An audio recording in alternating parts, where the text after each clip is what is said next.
Welcome to another edition of Your Impact Attack. That's right, it's Your Impact Attack. And after this one, I don't know. I think you guys are just going to keep it for good now because I don't know about you, but this V of the VBC is a little bit fed up with TNA. But who am I? I'm Jamie Williams, also known as the Vet. That's the V. Here comes the tag team partner, the hot tag, reaching over through the internet, and bam, coming in hot. Brandon, what's going on, Brandon? Not much, man. We're coming off of Slammiversary, the first sellout for TNA in what, 10 years? That's what they kept saying. That's what they kept saying. Is that a good thing? I mean, how can it not be? It's too little, too late. I'm afraid, in my personal opinion. But hey, better late than never, as Cheech Marin said in Ghostbusters 2. Bro, I thought of that exact same scene as soon as you said that. That's what I'll always, people of a certain age and time will always remember that movie and that scene. Will probably associate it with that. But he says the Titanic just arrived. Well, better late than never. That's right. All right. Before we get, let's quickly introduce the C, and then let's get back to Ghostbusters 2 because that's much far more interesting of a show than what we have to really end up talking about here. For the most part, couple of things here and there, but overall, this was just like a huge block of wrestling that I was probably the least interested I've ever been in for whatever reason. Maybe it was just my mood or whatever. But let's talk to the C. Who do we have with us in the chat right now? It looks like we got Lab Rat, we got Liz, and we got Canada Spaceman, but I'm sure more will be joining us as we progress. We have plenty of people chilling with us during the Raw watch along. So yeah, whoop whoop. That's certainly a holy trinity right there. As people continue to file in. All right, back to Ghostbusters 2. All right, so here's the thing. He's Vigo. You are like the buzzing of flies to him. We should just do we should just, instead of talking about TNA, we should just read and act out the script of Ghostbusters 2. Somebody pull up the script of Ghostbusters. No, we're not going to do that. But I really feel like because Ghostbusters 2 is one of those movies that on the internet and in life, I rarely see people say anything good about. And I personally feel that, the biggest crime of Ghostbusters 2, the biggest crime of Ghostbusters 2 is that it's not Ghostbusters 1, which is really, that's an extremely high compliment. If you compare Ghostbusters 2 to a lot of comedies from the 80s, it beats the ass out of them. Joke for joke, if we want to go that. But I've always thought it was a good, a good follow-up as we could get. And, it's timely that we're talking about this, I guess, because recently Ghostbusters Frozen Empire just dropped on Netflix. So if you haven't watched it and you have Netflix, you can check out this new one. I hated Ghostbusters Afterlife. It felt like the clumsiest of hand jobs, like from some chick that was trying to make you happy by guessing how she felt like you wanted to feel. And she just, rubbed it raw, I guess is the best way to put it. Like, I just did not like it at all. It was too serious. It was too dark. Yeah. How much teeth do you want? No teeth. We didn't even get to the mouth stuff. It was just clumsy hand job. So I haven't watched Frozen Empire. I can only imagine how that is, whether it improved or regressed. But Ghostbusters 2, the sequel we all deserved, and I don't think we appreciated as much. You have any Ghostbusters 2 memories? Dude, I do not understand the hate of Ghostbusters 2. Never did. I thought that movie was a proper sequel to it. Yeah. A little late by, sequel standards sometimes, of like, It was 5 years later, chronologically and in storyline. And it was what it was, but I really thought that um Ghostbusters always been a labor of love for Dan Aykroyd because he really likes the supernatural and occult stuff like that. And so when he puts references into those movies, they're usually referring to something that's, quote unquote real. So that's got that little foundation of Right, history behind. like with the story behind like Gozer not was it Gozer? Yeah, Gozer from the first one. Yeah, I mean they used some historical backgrounds of things. I don't know exactly how. I never researched deeply how, it goes specifically, but certainly things about ancient Sumerians and stuff like that. Stuff that he find really interesting. So uh, it probably was just a case of them wanting to do it, and he always wanted to make like a third movie. It was talked about for like a long time, and unfortunately, whether it was Bill Murray or whatever different things could come across, they could never really get that done. And um now it's like too late because Harold Ramis has passed away, which they turned into a storyline aspect of the Afterlife movie, but it still just felt like I didn't like it personally, but um yeah, I don't know. It current Ghostbuster stuff really doesn't have the spirit, I don't think, pun intended, of the originals. Um but Ghostbusters 2 though, underappreciated. I think it's misremembered. I think this happens a lot where you look back at things and you think they're worse than they are because of some reason. It's kind of like the way people think Cobra Kai is a good TV show now, even though it's the shits.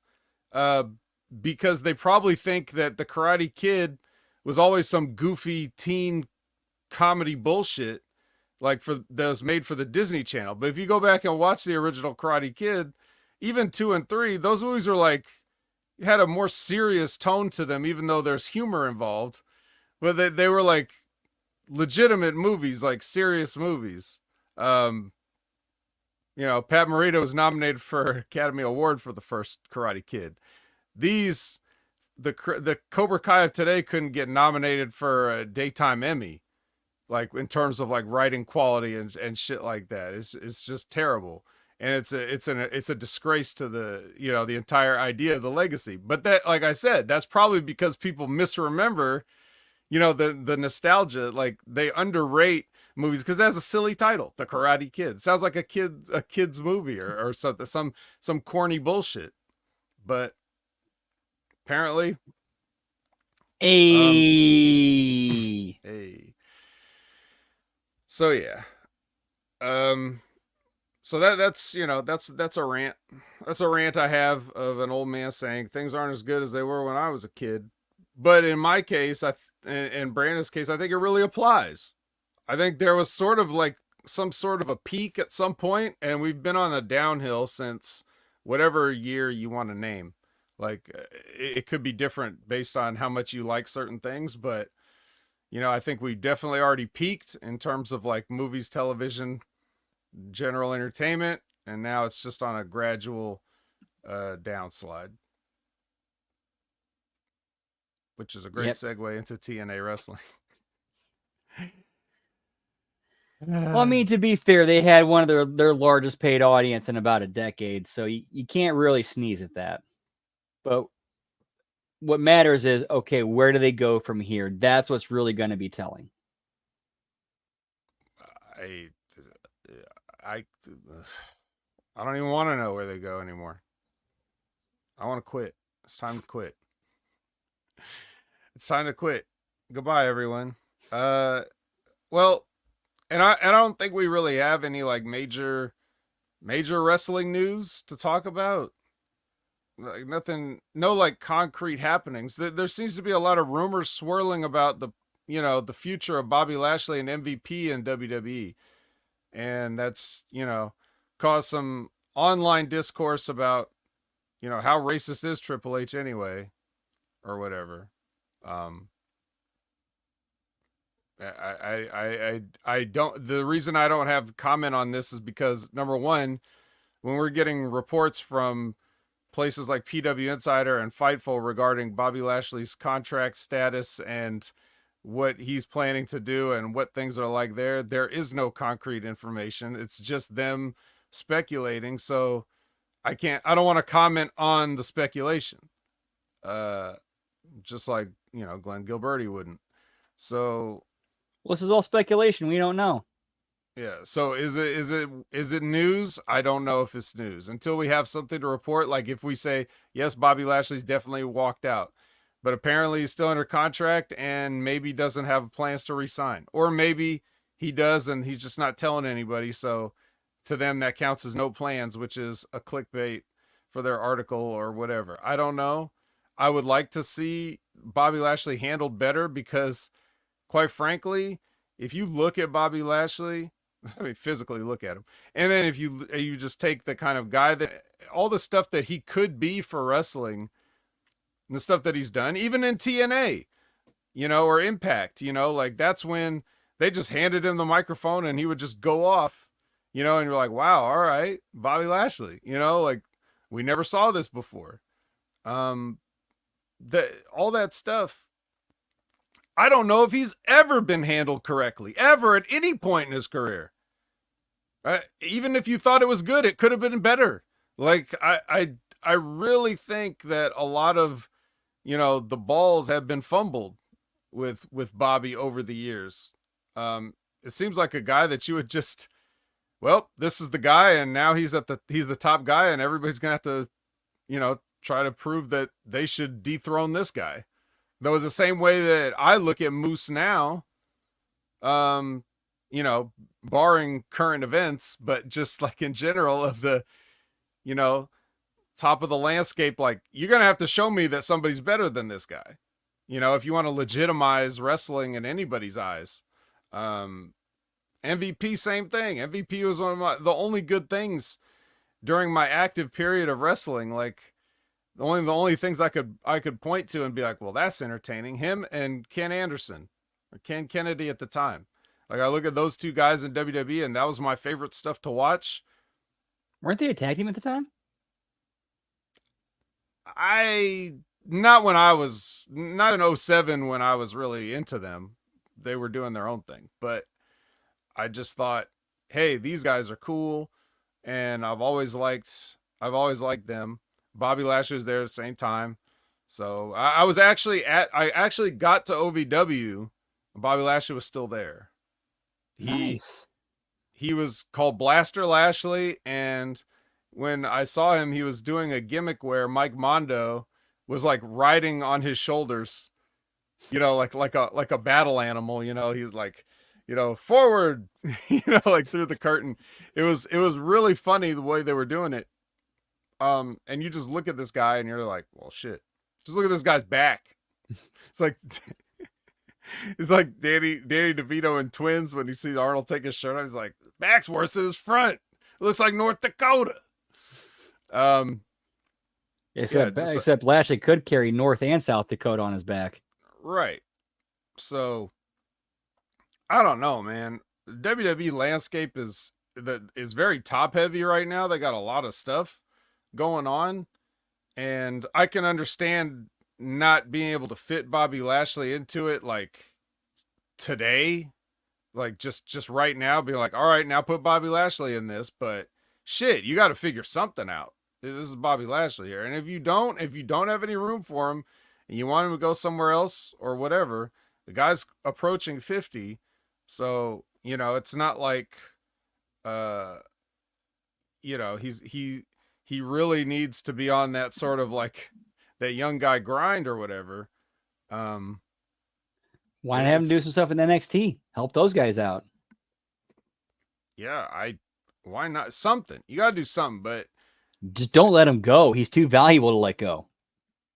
Yeah, I think. But maybe they disagree. Maybe they've disagreed for the past 18 years because this is where we're at, you know? Um I don't know. It's unfortunate. So, but yeah, but other than that, like I don't really know anything else that's been, a hot topic of conversation. So, Man, that's bringing up memories. Like I remember when Bobby Lashley like first started appearing like on camera, like in the mid 2000s. His first major feud was with Finley, and like I really felt that program with him really helped him out immensely. yeah, that was like a trial by fire. It's like we need Finley. We need you to wrangle this wild, this wild bull. Like it's But who better than Finley for that? right. Exactly. You had to, like, you know. I mean, Finley has definitely found like his second life as, at that around that time it was like he had to get all those diva pillow fighters into ring shape, and to be presentable, which is a weird thing in and of itself. Like, you're clearly not making an effort to do anything but bring in models who seem like they would be wanting to do anything but get physical in a wrestling ring, and then you make these joke matches, but you still assign Finley to it. Like I'm gonna have you wrestle in a kiddie pool full of pudding, but Finley, you make sure they know how to do a snapmare. Like, how does that make any sense? Well, because some people just think that an entire wrestling company is there for their personal amusement, which I guess it was. It's your money. Do what you want. Give me that Victoria's Secret catalog. Huh. Oh. Yeah, I just, well, Um. So yeah, Bobby Lashley, memorable feud. Remember his first assignment was coming in, beating Simon Dean and making him eat an entire tray of hamburgers. It was that's the kind of stuff that that's the kind of stuff we were getting back in 2006. And if anybody wants to really compare the stuff that goes on today, talk about how Triple H is doing a bad job of booking when we've got like this Drew McIntyre, CM Punk, Seth Rollins triangle, and this Cody Rhodes and New Bloodline versus Old Bloodline thing that's on the horizon. And then let's go back and compare that to Simon Dean is forced to eat a tray of hamburgers. Well, I mean, I know what I'd pick, but just like with Ghostbusters 2 and you know Cobra Kai, opinions vary, tastes vary. So, I don't know. Creative is subjective, pal. Ha ha. All right. Well, we couldn't talk about we've talked we can invoke the founder of TNA, and I guess that's a good segue to start talking about TNA with our review of the Go Home episode before Slammiversary. We're gonna start with our traditional Hang on. Heinz, not 57. We got two. We got two ketchup packets. We got one on the show. Yeah, we got the Heinz, then we got the White Castle, which I'm sure is Heinz. All right. They're letting us. They're replaying their. They're very proud of their cinematic masterpiece they shot with the Ziegler brothers and all that other stuff. So we're going over that, and we're starting off with the No Quarter Catch crew from NXT coming in, and they're taking on it's that would be Charlie Dempsey, Miles Bourne, and Tavion Heights. I didn't write these names down, but that's who's left after certain people were let go or not re-signed or whatever you want to call it. whatever they want to spin it. And they're taking on the TNA Rascals and, well, Kushida, just because they need a third guy. Kushida. Well, to be fair, the previous week, Santino had told the No Quarter Catch crew the Rascals were in team with somebody who's been to NXT before, and Kushida does technically fit that bill. He does fit that bill. But it just ends up being weird, because why? Like, I wouldn't even before. Like, we're getting ahead of ourselves, but I wouldn't even book a 6-man to get people ready for a 6-man. It's fucking lame. Right, you change out one guy. Whoopee. Right. This is not. You could have had a tag team match. You could have had no match. You could have had a confrontation. Like, if you needed to have a match, you could have had a tag team between like 2 of the Gallus guys or the 2 of the North Quarter Catch Crew guys and the Rascals. Okay, shit, we're outnumbered. What? We go to the clubhouse. What do we do? And that's when you had the thing with Wes being like, "Hey guys." Mm-hmm. Right, which is, it's like now it's kind of, we've already had the reunion, but it took place on NXT. So here we go with this match. It's obvious where they're going with it. Right. You taped this match before NXT, but now we've already aired NXT. So we've seen the 3 guys together. If you wanted to see that, you saw it. It's not like you're a fan of these guys and you didn't know that they were on NXT because you're a staunch advocate for TNA only. Sorry, I don't watch anything else. If you know that these guys are together. You already know that. So seeing this random pairing or whatever, it just kind of doesn't make sense, and it's just lame. Just the idea of it. But anyway, the No Quarter Catch Crew picks up the win after a lot of unchecked triple teaming. Is basically how I saw it. In full disclosure, I wasn't seeing it that much because I am so checked out of all of this stuff. It's basically the old, I'm kind of back to my old, at least for this week anyway. I was back to my old, look, you're going to have to pull my focus. Like your program is going to have to get me to put down whatever I'm doing and pay attention to it. I'm not just going to sit here and watch your stuff. And they couldn't do that. So I don't have any real commentary for the body of the match itself. What about you, Brandon? Is there any notes or anything about the match you wanted to get specific with? In a second, I want to address something that Canada Spaceman said. I think that might have been kind of a condition of WWE/NXT letting Wesley Desmond Xavier appear on TNA. It's like, okay, but you can do your gimmick, but you can't actually have any smoke happening.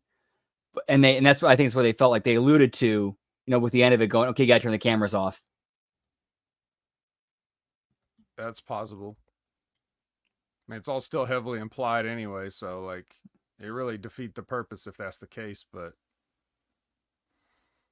yeah. So as far as the match win, I felt like it went a little long. You could have got this done in about 5 to 7, especially with Gresham coming in. Right. In fact, that could have been the catalyst being like, shit, we shouldn't have gotten us a partner who has got his own personal bullshit going on. Yeah. Well, anyway, that leads into the actual what you were referring to, Canada Spaceman referring to, is the reunion of the old style, that 70s show, a vignette. And yeah, it is all black, and yeah, there is no smoke. Now, I haven't seen one of these in such a long time that I don't really remember how they did it. I know it was kind of like this. So, but if you told me that they always had a black, background or whatever and no smoke, I would just be like, okay, I guess they never did. I don't remember. So, I remember they did have smoke. I remember Fall Out Bob was part of one of them one time. Yeah. I don't remember. I just don't remember. Colin Weissong in the house. Slammiversary, baby. Whoop, whoop. Hey, all right, original C. We got 2 C's in the C. We got 2 C's tonight. That's right.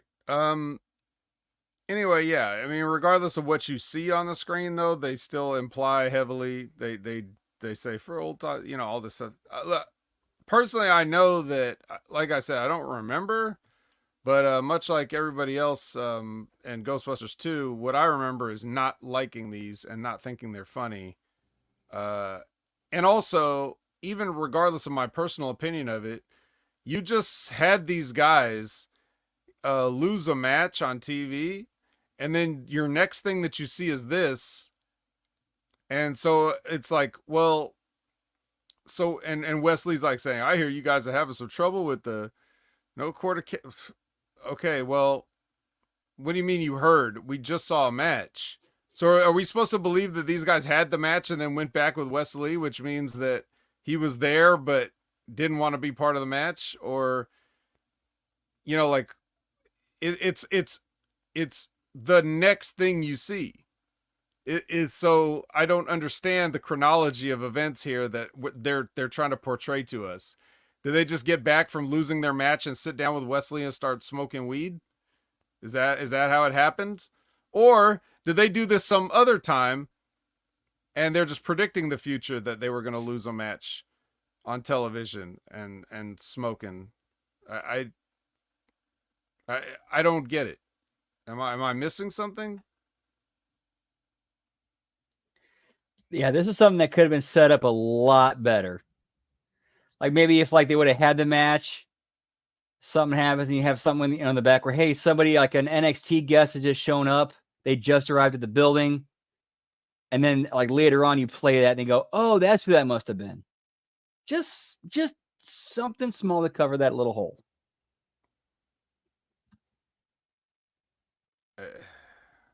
You could have even had you could have had this open the show in a way. Like you could have opened the show with this, and then you could have made it to where Wesley sort of verbally makes the transition to Kushida being in the match, like hinting at it. Like, I know who you guys could use as a partner, or something like that, right? You could have used this little vignette to excuse yourself out of Wesley not being in the 6-man match until Slammiversary. Or they could have said, this was from NXT last week. Not that they broadcast it, but this is what happened after, after the show went off the air. These guys got together and did this, and then you know what I mean? Like, am I making sense here? Like, this is just, I don't know. Yeah, there are so many different ways you could have led into this that would have covered that small little plot hole, like million different ways. Right. Are you guys as outraged as I am? I want to see people in the chat complain. I don't want to be the only one complaining all night. Especially for this. Zaya Brookside versus Alicia Edwards here. So this here is a match. Why is this match happening? We don't know. Okay, just making sure. Again, my You tell attention me, we both span, know. a little bit lax. If they explained it, perhaps I missed it, but to me it seems very random. And then so Masha tries to get involved, and then Spitfire come down and beat the shit out of her, which caused enough of a distraction for Zaya to hit the Brooksy bomb on Alicia Edwards for the win. Brooksy bomb. This just felt like an excuse to get the women's tag team titles belts on the air. That's really about it. Yeah. Okay. Well, here's an excuse to get Santana on the air. He's got a vignette. You like the new Santana vignette? Where he says a bunch of stuff about, I don't know, being from the streets or something? It would mean a little bit more if we didn't just hear that same promo from Damian Priest. He's from the same background and from this pretty much the same city. Okay. Well, I mean, does Santana have a clubhouse full of people playing video games? This is true. No, he does not. He does not have a clubhouse full of Irish people playing, Irish and Australians playing video games. All right, then. It's totally different. Now, when you say we just heard this from Damian Priest, do you mean what, on Monday Night Raw tonight? No, the previous week where he talked about how he how he was fighting in the streets. Oh. Although to be fair too, I'm sure this was shot before that promo was aired live. Sure. So who knows who took from what, if there's even anything like that, or is it one of those things where two ideas kind of collide at the same time? Yeah. I guess what we are supposed to take away from this is that Puerto Ricans from New York fight in the streets. I heard about parades. I don't know. I've never been to New York. Yes. A little East Side story. All right. Well, regardless, the next segment is where Speedball Mike Bailey has to fight a security gauntlet for some reason. Which I guess, what is his prize for this? He gets to, he already earned his title shot. So what is this? What was the reason for this? This part I admit I did miss. Apparently, from what I understand, Ali's like, okay, if you want a title shot, you have to go through this whole security gauntlet. But at the end of it, Santino comes out and goes, he had a title shot anyway. Like, what the fuck? So this was a complete waste of time. Yeah, that's what I kind of figured happened, but I was just double checking to make sure that I didn't miss anything. I mean, Campaign Singh is also, he's like the last part of the gauntlet because he has to get on the mic and say, you have to face me now or whatever, which I'm sure, he was excited about. But yeah, Ali is like, two guys come down and two like riot police officers come down and down to the ring, and then one of them sneaks in behind and like hits him with the nightstick and takes off his helmet. Oh my god, it's Ali. I can't believe it. Get me Big Boss Ali, pal. Yeah. So there goes any pretense of Ali trying to be innocent about things and try to make excuses for, you know what I mean? Like doing the politician thing where he's getting exposed behind closed doors, but out in the public, he's just like baby facing, like, yeah, no, hey, yeah, no. That tape was doctored. But you just, no, you're going to throw all that. That's all out the window now. I'm just going to do exactly what every pro wrestler does, which is hit a baby face from behind in full view of everybody and all my bosses. I think he's getting signed somewhere. Because remember, I think the last we heard, he's on a handshake deal with them, or a paper appearance handshake deal. Well, doesn't he want to carry this gimmick with him wherever he goes? Well, I mean, I'm sure he does. But this would actually be a kind of a decent write-off for it if he is going either to WWE or AEW. All right. Well, especially my opinion. The pay-per-view. Sorry, could you repeat that? Especially considering what happens to the pay-per-view, like, where does he go from there? I don't know, but regardless, I just think it sucks because it's like, if I was doing a character like this, I would want to make sure that as much as possible, the outward-facing persona is trying not to get exposed. I'm not just gonna remove all the doubt from people's minds by assaulting somebody with a nightstick. I just won't do it. Or if you really want to kind of get real with it, like real life kind of handed that gimmick plenty of material. Like, he could have done a thing where he staged his own assassination, and then it's revealed he staged it himself, and that makes him look like an even bigger douchebag. Yep. And, you know, and framed Mike Bailey. And frame Mike Bailey, yes. And you build a baby face out of it too. Why not? And yet, like you said before, surely they filmed this before that happened. So yeah, yep.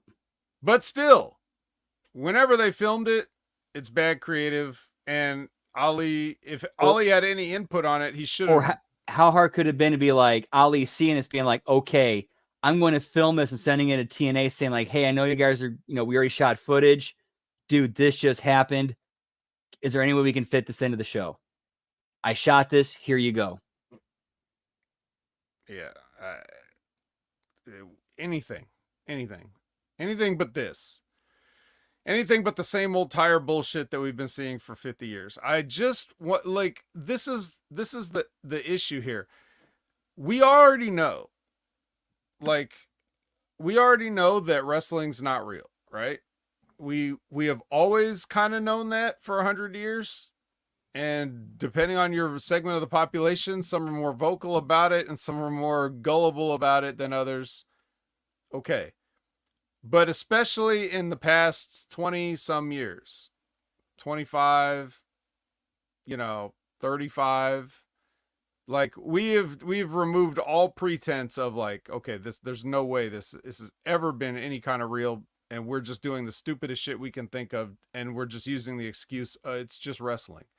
So what do you really think you're gaining in terms of heat by doing an angle where you club a guy in the back of the head with a nightstick? Do you think that one person in that Montreal crowd is going to hate Ali anymore because they think they really attacked their hero Mike Bailey, like that this is Dusty Rhodes in the parking lot type thing? Like, are you really garnering any heat? The only thing that with all these backstage attacks and all this other bullshit that people are just doing out of habit without even understanding the psychology of pro wrestling, that the reason why you do these things, or just the purpose of it in terms of like generating interest, getting people to buy tickets, those kind of things, without really understanding that and just doing it because you've always done it out of habit, that should not be your concern anymore. In 2024, when you're doing a thing that everybody knows is phony, just like everybody knows that a TV show is phony, the whole thing you should be concerned about is making sense and not making your characters act out of character. So when was the last time you saw, a politician get caught up in something and then just commit a new crime? Like, yeah, I did it all. Like, it doesn't happen like that. They deny until there's absolutely no denying it anymore, or people stop asking questions and they just fade into obscurity. So Ali should never admit anything. He should never be a part of anything. He should have all of his thugs take all the doubt, and put it on them, even though it's Ali the whole time. Just, you're not generating heat. Nobody bought a ticket because you hit Mike Bailey with a nightstick. That's all I'm saying. That's all I'm trying to say. Make things make sense rather than try to get heat doing phony wrestling angles. Is my point. So I cannot disagree with that at all. But anyway, yeah, after he knocks him out with a nightstick, he gets an unofficial 3 count. So afterwards, he's in the back and he's saying the match is off. And then Santino comes in and he assures him that the match is in fact not off. And he is going to, because like you said, he already earned it. So it's going to happen at Slammiversary. Right. And basically it's also Santino asserting his authority is like, you can't just make up your own rules. Like, I already made the match, it's happening. You can't just do what you want to do. Mm-hmm. Right. The good part of what Ali was doing, acting like he's making rules and things are going according to what he says. Which also really, and then Santino vetoing that, and the way things go down later is even more of a. So, but we'll get to that when we get to it. Right now, it's time for the Fat Boys versus the Hardy Boys for the tag team titles. I ain't watching this. You kidding me? I ain't gonna watch these guys. I hate everybody in this match pretty much.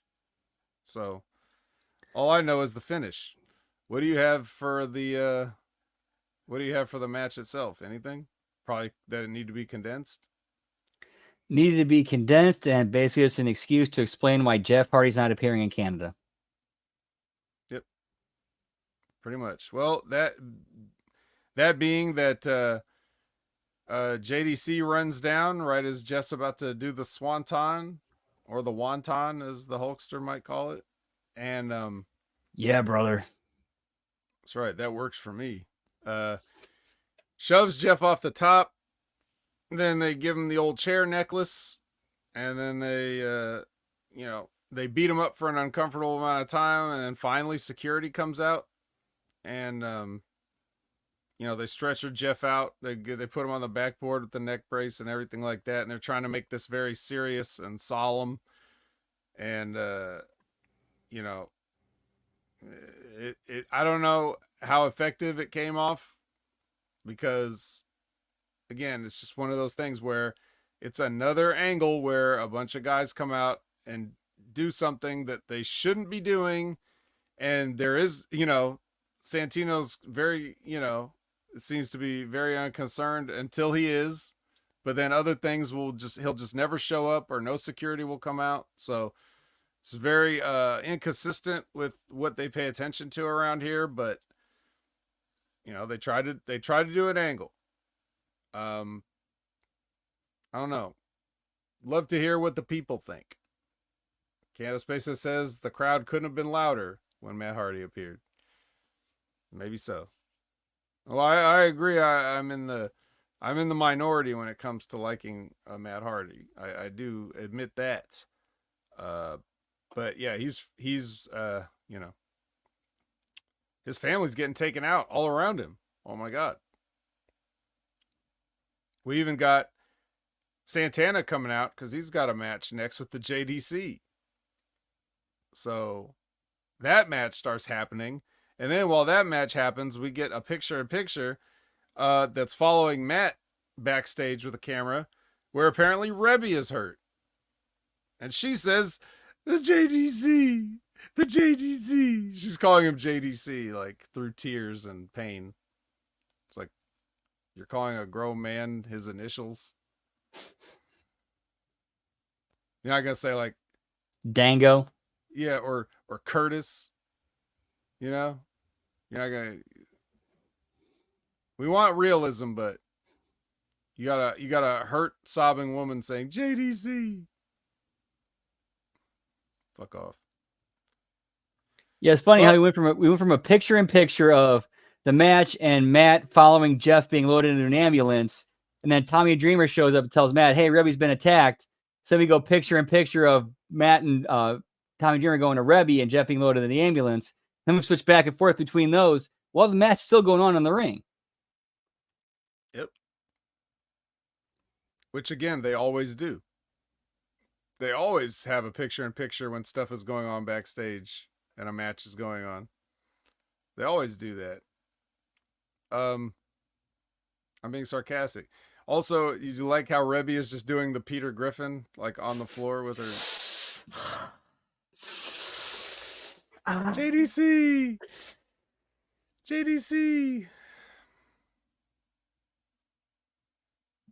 Labrat says Tommy should have been eating a donut. Liz stands with Gothic Baby. Gothic Baby don't stand. Gothic Baby lies there and craps itself. Oh, speaking of the Hardy Kids, we were talking about the other night how it'd be funny if they did a thing where Disco showed up and he got his win back over Maxwell, but then got beat by Wolfgang. Oh, yeah, that would be fun.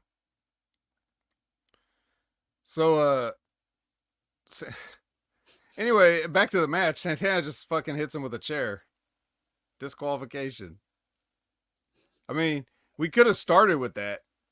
Like if Santana's actually mad about any of this, like if he's concerned and he just saw this heinous thing, could have just hit him with the chair to start and we wouldn't have had the fake wrestling match part of it.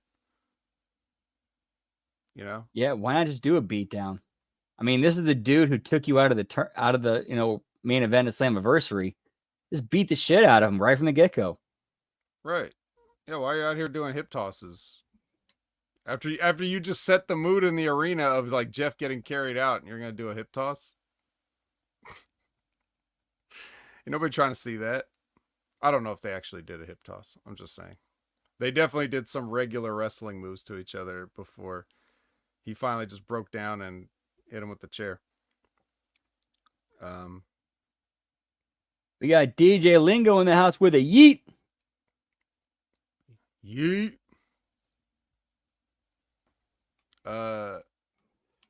Yeah, do you have anything else on this whole segment here? Or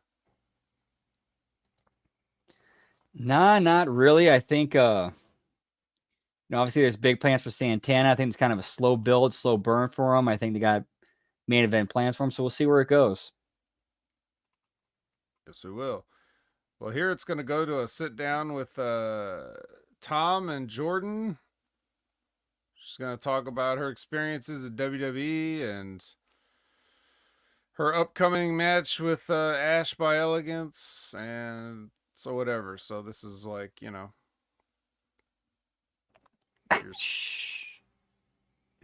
standard sitting down with a wrestler segment. I don't really have any comments for it. Pretty much kind of a recap to explain why this match is happening. So this is, we're taking things seriously. We're sitting down with wrestlers. We're asking people questions, right? Good reporting, good journalism from Tom.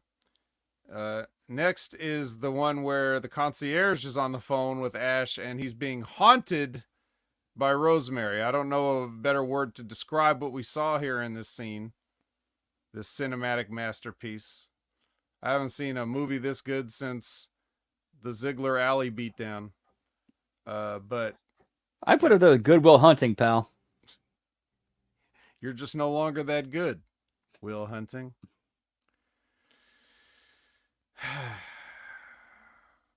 Applesauce, bitches. That should be Okada's next shirt.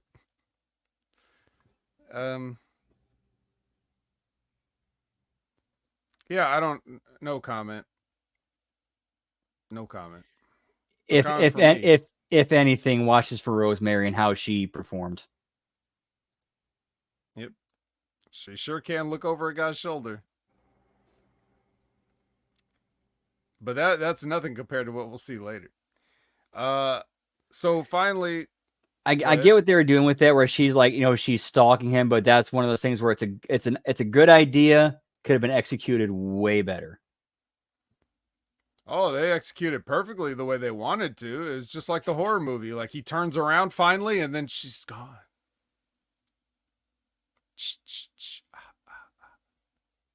Yeah. But then we're getting serious again. Santino's going to bring out 6 people for a contract signing. Well, he's not going to bring out 6 of them. He's not even going to bring out 5 of them.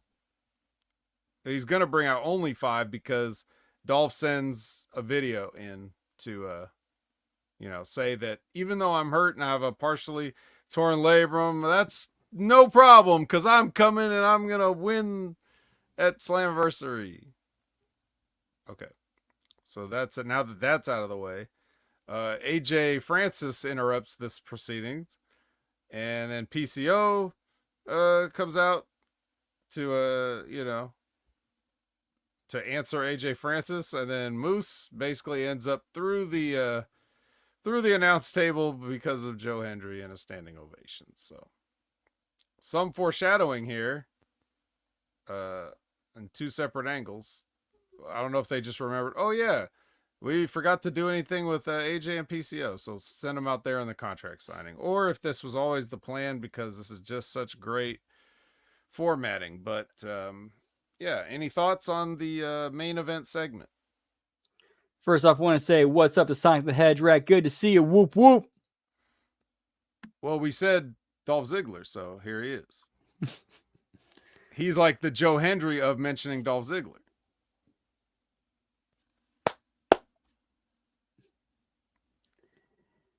I mean, at least it makes sense for AJ Francis's character to have such an ego and be so narcissistic that he would think his match is the main event and he'd come out here and interrupt.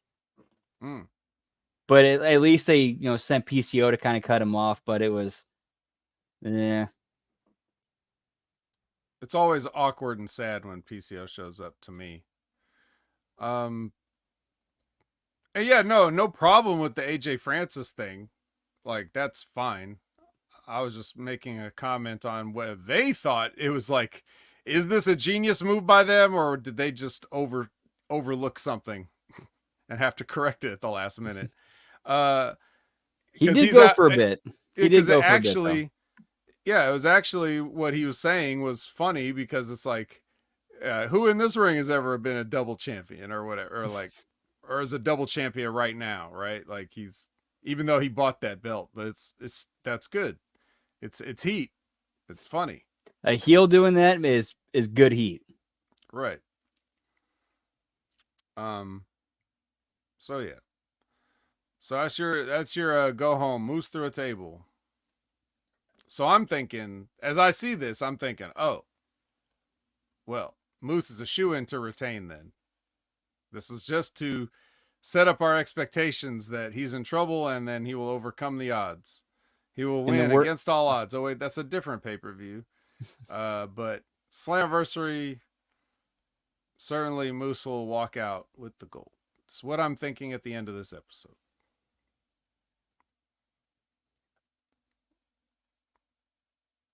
In the immortal words of Edge, wrong. Well, Brandon, please tell me. I'm sad too. Don't get me wrong. I'm making jokes is how I cope with things. We're being professional here. We have a show to do. Obviously, Brandon and I could take a bereavement day and none of you would have anything to say about it because you know. But we're here. We're serious. We're professionals. And I'm sure that through tears, Brandon has punched up this episode of Impact. So let's have it. Let's get to it. Whoop, whoop. Okay, so we have a recap catch-up packet. Hang on. Get the White Castle one. Let me cut to the announce table. They talk about everything that's happened, recent events, give their thoughts. You go to an in-ring. Santino, the System, Hardy Boys, and Joe Hendry. Santino music and entrance. Santino says there will be a contract signing tonight for the Slammiversary main event, but not everyone has arrived yet. The System music and entrance. Moose tells Santino the Slammiversary main event is in jeopardy because the other man might not be there to sign the contract. Moose says the others might have run into some issues getting to the building, kind of insinuating. I kind of took a little bit of inspiration from the CrowdStrike thing where like, oh, some shit happened and they didn't make their flights to get to the show, insinuating that the System might have done something. System. We get the Broken Hardys out. Matt says that they're here and they don't want to wait till later for the match with Myers and Edwards. Broken Hardys hit the ring. The System gets the better of the Hardys. And then all of a sudden, Matt decides to say his name. Joe Hendry music and entrance. Joe chases the System out of the ring with a chair. Then they go backstage to the parking lot where a limo pulls up and commentary asks if it might be one of the other four men in the Slammiversary main event because we've already seen Moose and Joe Hendry, so just four left. Then go to our first commercial break. Come backstage to the parking lot. Gia approaches the limo, asks the driver who's inside. The driver says his client has already entered the building is in an undisclosed location. Match number 1, No Quarter Catch Crew versus Rascals and Kushida. No Quarter Catch Crew music and entrance. Rascals music and entrance. Kushida music and entrance. condensed version of the match on the show before we go to the pre-tape with Mike Santana. Same promo is on the show, and then we go backstage to the Systems locker room. Moose says to look for the challenger who arrived himself. Before we go to our second commercial break. Backstage in Santino's office, he makes the decree that if anyone in the Slammiversary main event attacks anyone else in the Slammiversary main event before the contract signing, they will be taken out of the match. Then we go to the pre-tape with the Rascals and Wes Lee. Same thing we saw on the show, but, of course, we get that those plot holes fixed and taken care of. Match number 2, Alicia Edwards versus Zaya Brookside. Alicia Edwards music and entrance with Masha Slamovich. Zaya Brookside music and entrance, condensed version of the match on the show. Earlier today, Ali and Bailey, same as on the show. Match number 3, Mike Bailey versus the Secret Service. Mike Bailey music and entrance, Secret Service music and entrance, and of course a much more condensed series of events that we saw on the show. Then you go backstage with Moose. He gets a text message from JDC about Santino's decree before he starts getting pissed off and throwing things. Then you go to our third commercial break. We come back with a vignette of Gail Kim and Giselle Shaw. Giselle wants to challenge for the Knockouts Championship. Gail says Giselle still has ways to go and needs to focus on the 4-way pre-show match before thinking about the Knockouts Championship.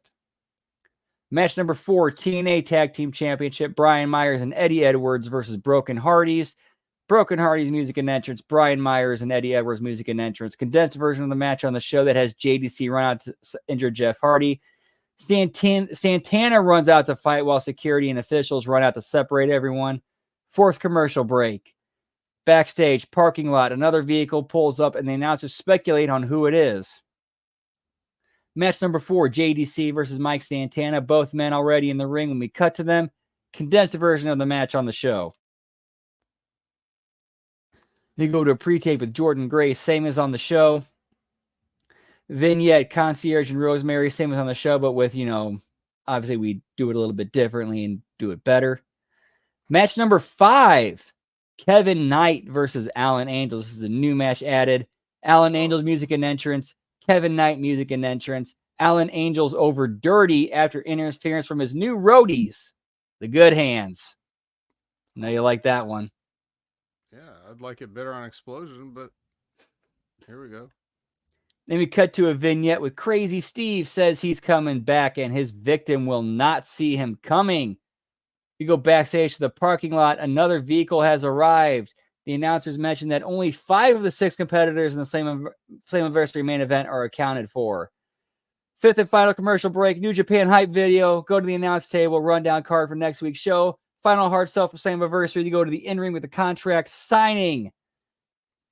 And, of course, condensed version of what we got on the show. Well, let's see. There's a lot And more we don't moose. and we don't air any entrances or entrance music. The guys they just all come out. Yeah.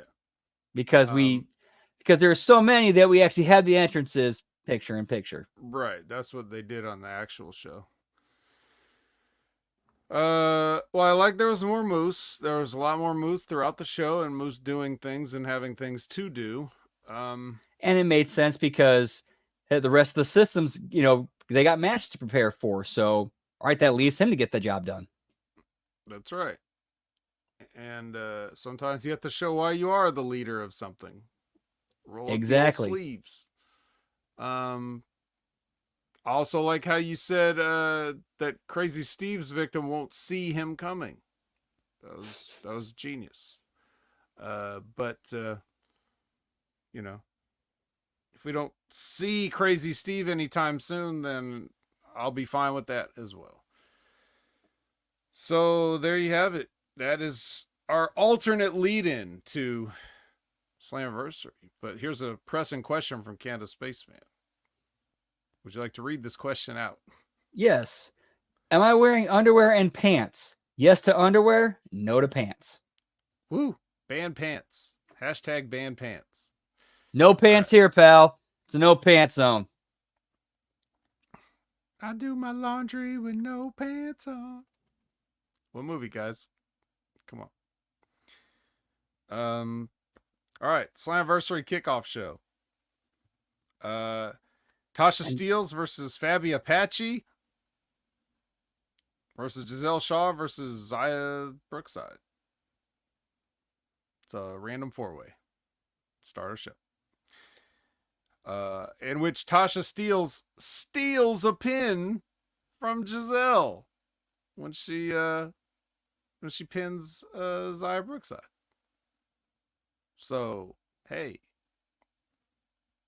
this could have actually worked and meant a lot more if we didn't already see Giselle beat Tasha Steeles on Impact.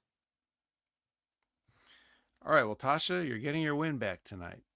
You're not getting it on Giselle per se, but you will steal her win and beat the the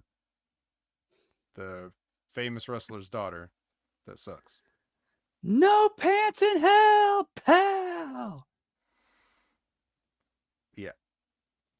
So that was that. And then the next thing we get is First Class with Gia, no music underneath.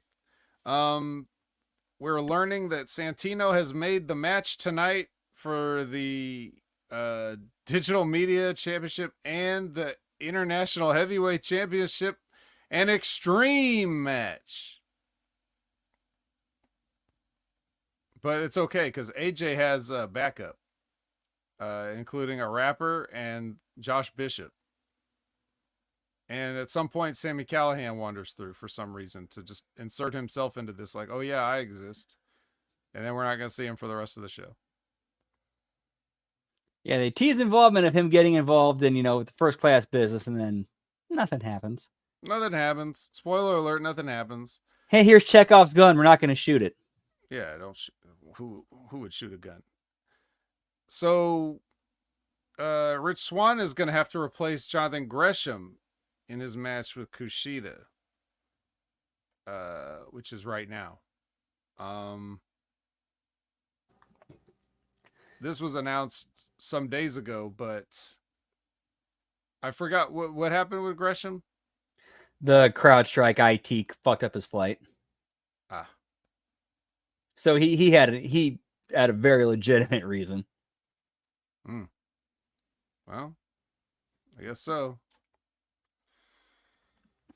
Well, anyway, this isn't just Kushida. This is more like Hakushida, because he's got the Hakutua Shinzaki. Kushida? Huh? Hakutua Kushida?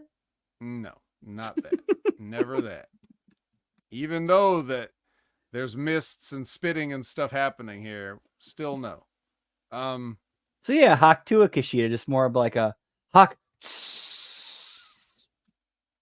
Nope. This woman's 15 minutes are up. We're not giving her any more. No more minutes. It's just Kushida doing a tribute to Jinsei Shinzaki with the kanji written on the body and the praying and the other stuff. That's all it is. Maybe it's a tribute to Tensai. It's not a tribute to Tensai. I hope everybody recognizes that was a complete joke. Yeah. So basically, these guys have a match and Kushida's acting differently because this was supposed to be like a counter to Jonathan Gresham's weirdness, but he's not here, so it's just Rich Swann just being like, oh shit. But then Kushida's like, well, I already prepared all this. I can't just not do it. I mean, although you could have just saved this for the eventual match with Jonathan Gresham. Right, like you could have, like the Time Splitters gear could have covered all the tattoo stuff up. Yeah.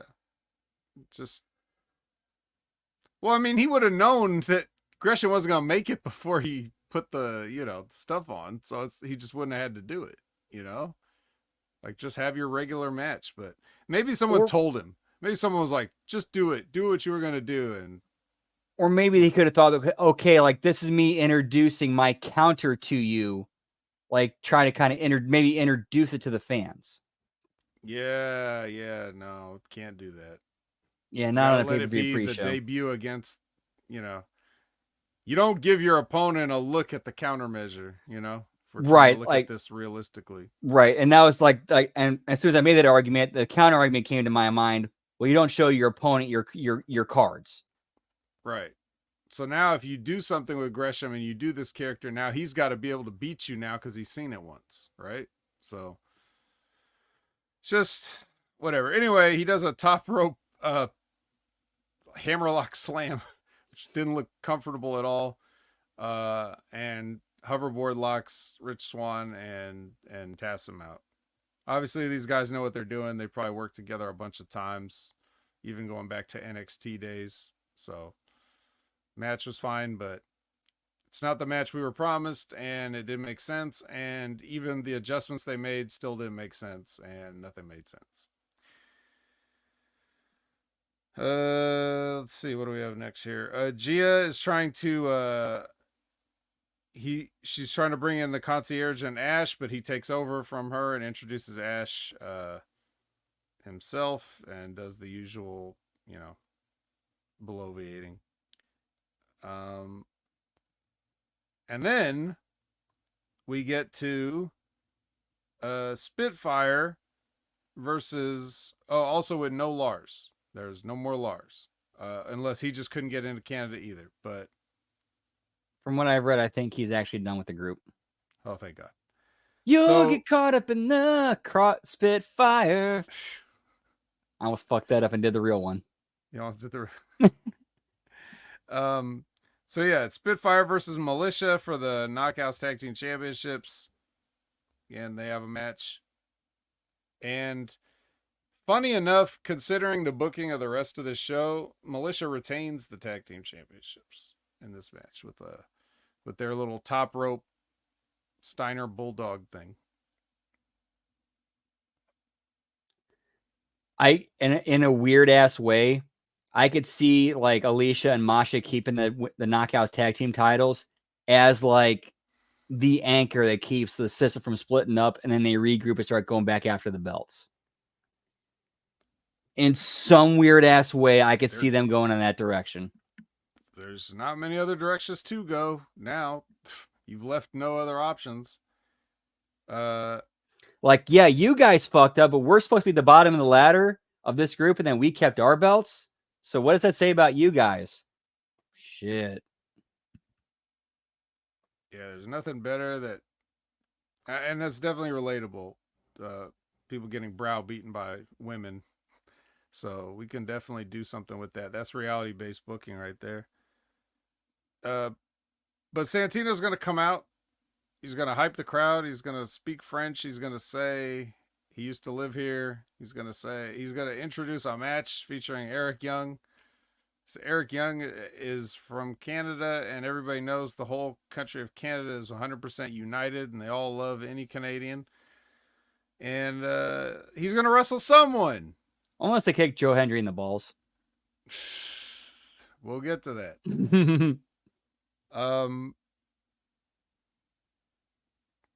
He's going to wrestle someone, and that someone is Hammerstone. First name Hammer, last name Stone. So yeah, so now we have these guys having a match, and wouldn't you know, Eric Young is able to pull off an awful schoolboy. The shoulders weren't even down, and the ref counts to 3. And then Hammerstone is apparently like, hey. And then they're just like, hey, just get out of the ring now. Eric Young has to do a promo. Totally a character with Hammerstone, right? Hammerstone wouldn't just get up and beat the shit out of him like every other heel that gets rolled up does, right? Especially when that's what, twice Eric Young's size? Yeah, it's twice Eric Young's size. Twice Eric Young's size. Psh, half as experienced. You get rolled up, buddy. You can't free yourself from that tangle. Yourself getting folded over because you're just too damn big. You could barely move. It's science. So, yeah, like regardless of what you think about Eric Young, Hammerstone, TNA booking, this isn't even how they normally do things. Everybody knows if a heel gets rolled up in TNA, they have to get up and get their heat back. But that doesn't happen here because we need Eric Young to hype up the crowd with his. We need him to hype up the crowd with his "This is TNA" speech.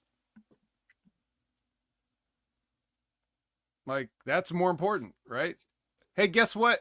TNA and Eric Young, not blaming Eric necessarily, unless he had something to do with this. They're already there. You sold out the venue. You sold out the small ass venue for once in 10 years. They don't need you to hype them up. You did it. Do business. You don't fucking. This isn't going to be the last time, so let me just stop now. Why is everybody so bad at this? Like, does anybody know what they're doing at all? Like, even at all a little bit?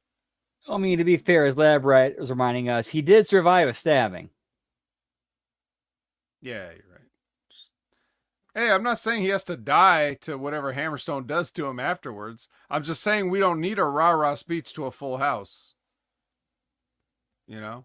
And yeah, I know people are seeing it on, the internet, or seeing broadcasts. I get that. But still, like,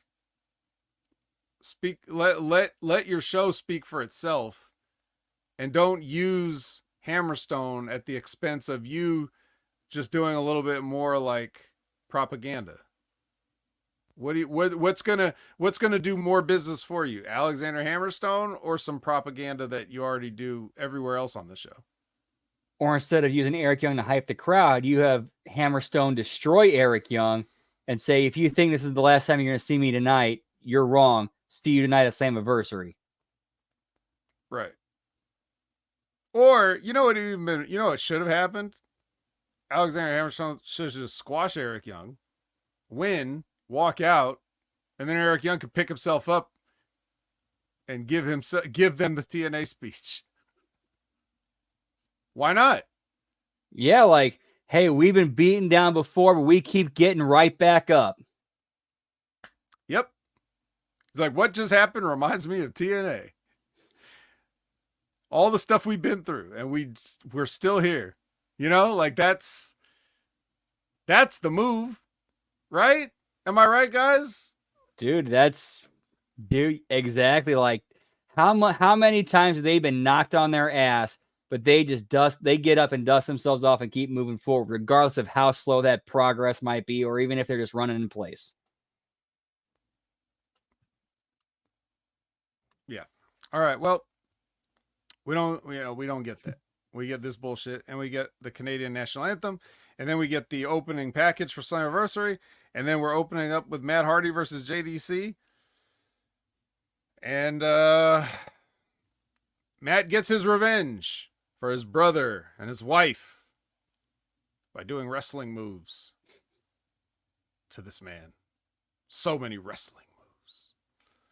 Not only did he beat him with a twist of fate, he hit a couple of extra twists of fate too.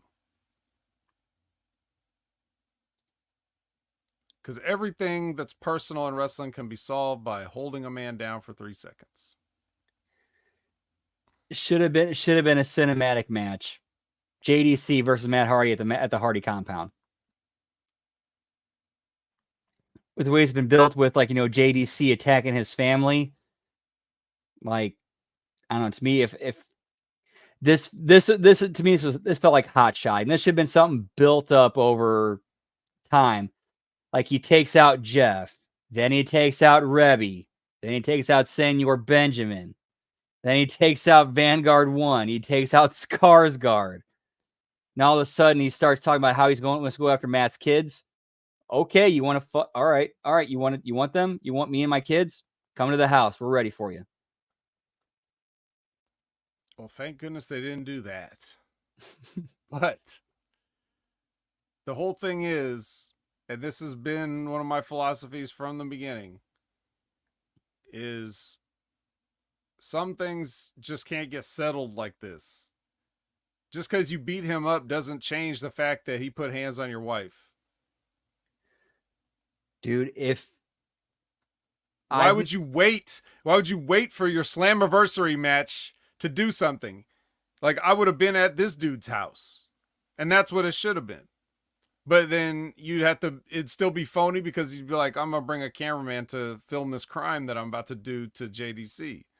Or at the very least, you put some kind of something on social media being like, just want to let you guys know the only reason why I have not, done something about this is because I have a free ticket to do whatever I want to him at this date, at this time, during this match. I can do it, don't gotta worry about the legality, don't have to worry about being arrested. That's the only thing keeping me from jumping him right now. Yeah, there's no way to do it without it being phony and stupid. There's no way. I was trying to think of ways. Like, let's try to think, okay, what would really happen? The minute Matt Hardy arrived at the building, he would just find him and just grab whatever he could and smash him in the teeth with it. Like, that's what he would do. But then how do you get that to the people? You could say our cameras caught this, but then they're not getting a match. Also, you're going to be doing a big garbage match later. So this has to be a little more serious than that. But that's not how you want to start the tone of your show. But you have to start the show with it. You would have to do this even before the kickoff stuff because Matt Hardy wouldn't wait, assuming he even waited until the day. Or you could say, yeah, I know they could have made a thing out of it where they're saying like, now Matt, we gave you this match. You just don't go crazy. And he's like, oh no, I assure you, everything's fine. I'm a professional, whatever. And then as soon as the bell rings, he just goes out and gets the bell hammer and smashes him in the eyeball or whatever. Like there would be something that would not fit into the confines of the phony wrestling world that would happen if this was a real situation. There's just no way to do it. So my thing is, just don't do it. But they did it. So here it was. Here's what you get. You had a wrestling match. Hope everybody enjoyed the wrestling match they had with wrestling moves. One example I was like going to was the SmackDown right after it was revealed that Triple H was the mastermind behind running over Stone Cold Steve Austin. He did that whole thing where he laid out Austin with the sledgehammer, beats the shit out of him. And the main event of that SmackDown is Rikishi and Triple H versus Rock and Stone Cold. As soon as Rock and Stone Cold's music hits, they're not doing their entrance. They're just immediately sprinting to the ring, throwing hands. Not even getting their shtick in, just like it's on. Still phony. System promo with music underneath. They're all dressed like American flags. So there's that. Take that, Canada. The heels are American. Then we get ABC versus the System for the tag team championships. Trust the American system, pal. Trust the American system. I don't think I knew that the ABC was getting a title shot based on the way the show angles worked out. Right, like we didn't even see him on this Impact at all. No. Which now I think about it, I wish I would have done at least put some kind of vignette in there. So that was my bad. They probably showed the I'm sure they earned their title shot at one of the earlier shows, but as far as the last show we saw, they really didn't remind me that this was happening. So I don't know.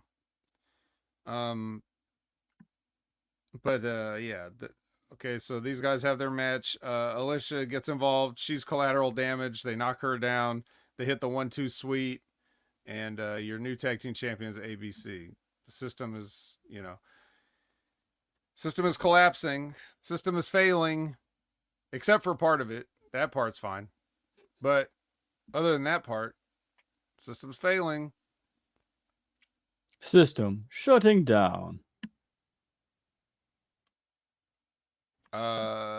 Any thoughts on the match? Unfortunately, I didn't really get a chance to see it. I did not actually get into Slammiversary until in the middle of the a No Quarter Catch Crew Rascals match. Got it. Well, then you would have missed that Speedball is with Gia, no music underneath, and he does a little promo in French. I don't speak French, so I don't know what he said. Said, yeah, pal. Jake Something versus Santana. This match was, I forget why this match. Sorry, I forget. Who was it? JD Santana and who? Jake Something.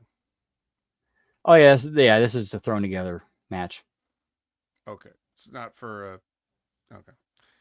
Well, Santana wins with Spin the Block.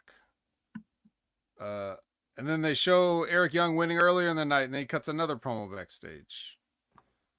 And then they show footage of a more glad handing and propaganda of them having a nice press conference, a big event, press conference, including PCO in a normal suit with no makeup, sitting at a press conference answering questions.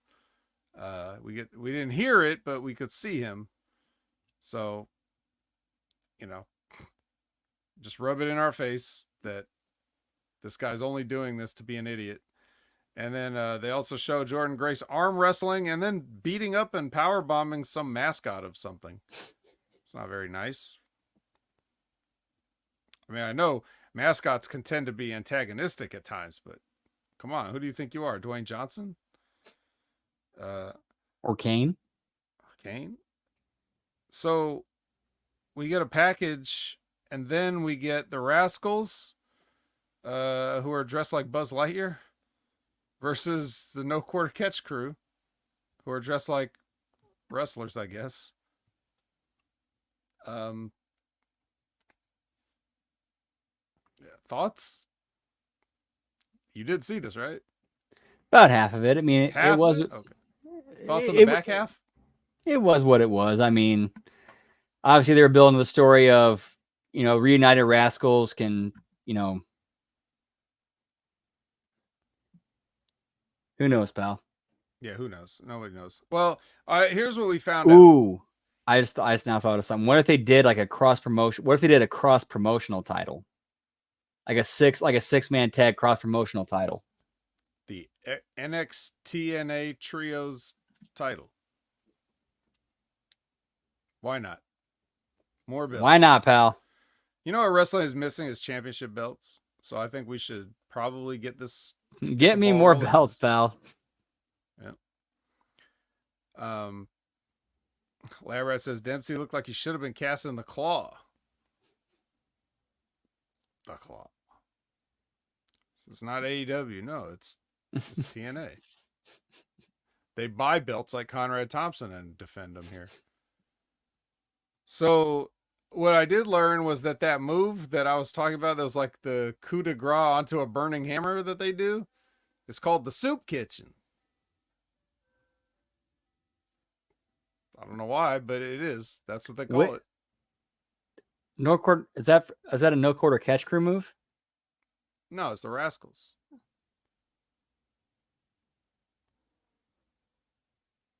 He did it on I think they did it on the NXT match. But they basically, like, one guy gets picked up in like the torture rack position, and then the other guy jumps down on him with the foot stomp, and they burning hammer him. It's called the Soup Kitchen. Oh, maybe the Rascals grew up in a really bad part of Ohio. Who knows? Yeah, probably that's it. And then they also, they do that move where, he does the standing moonsault and gets shoved over onto the guy. It's a little salt in the wound. They call that the hot fire flame. I remember that one. Yeah. All right. Well, anyway, Rascals get their win back. All right, then we get another package explaining this match. It's about to happen. See if you can follow me. It's PCO versus AJ for the TNA, DMC, and IHWC championships. Is that enough letters, or do we need a few more? Give me the rest of the alphabet, pal. That is most of it right there. So it's at least half.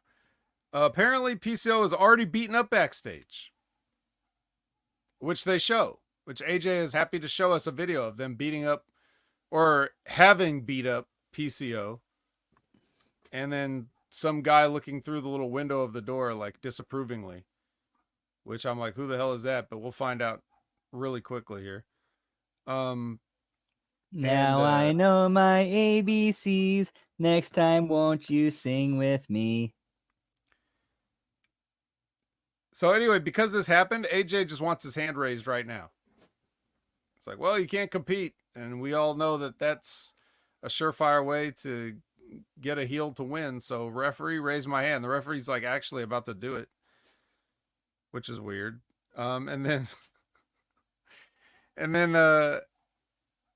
after an elaborate coffin ritual featuring Destro, that's who looked through the window. It was Destro all along. You guys know Destro.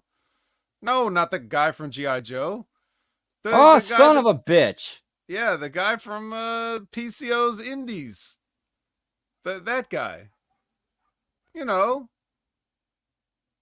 Who? He's like the Dr. Frankenstein of this.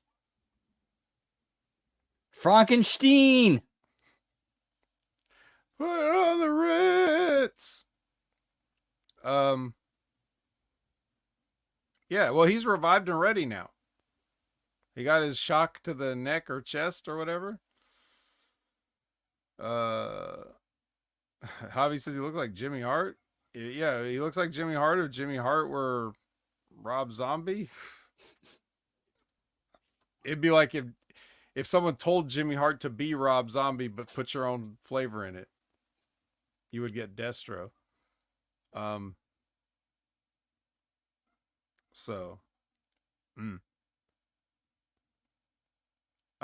yeah, so they're ready. The match goes on. Of course, it's a garbage match because, like they said, it's extreme. Rich Swann gets involved. This guy Bishop gets involved.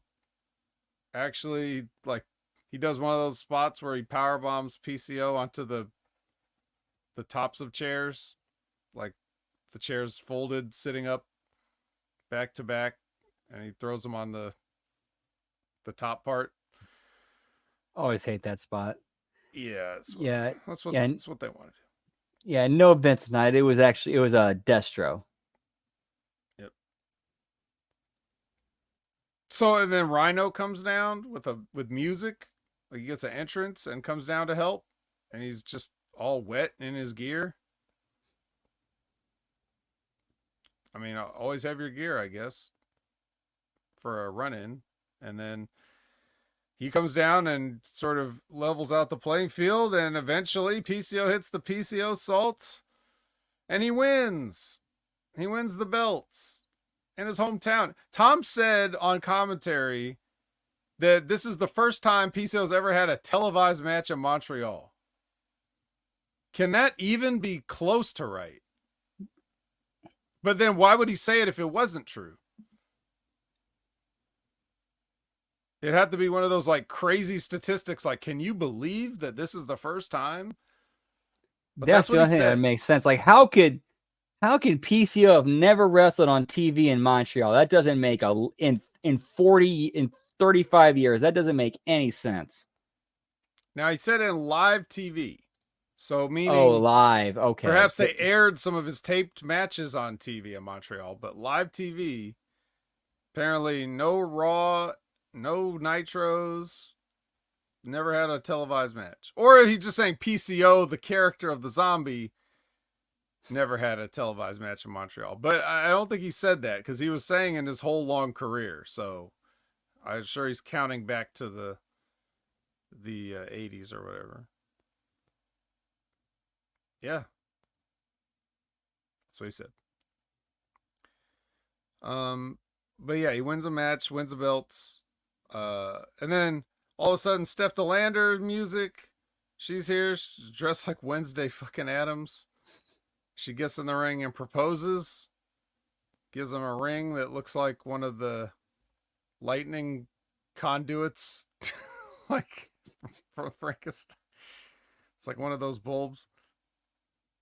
He says "we," just in case you were wondering. He didn't reject. He didn't reject the girl he weirdly stalked and gave flowers to, and went on a date where they ate black spaghetti. He didn't say no. He said yes. Anybody want to try to defend this? I just,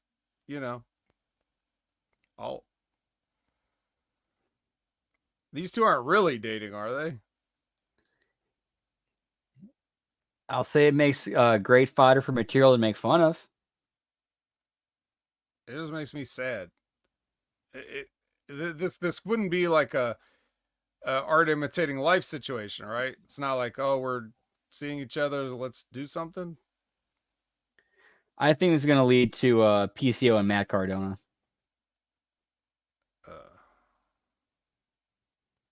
Well, I don't know what he's waiting for. He should have never let it get this far. I think he might still be hurt. I'm not 100% sure. Send a video in.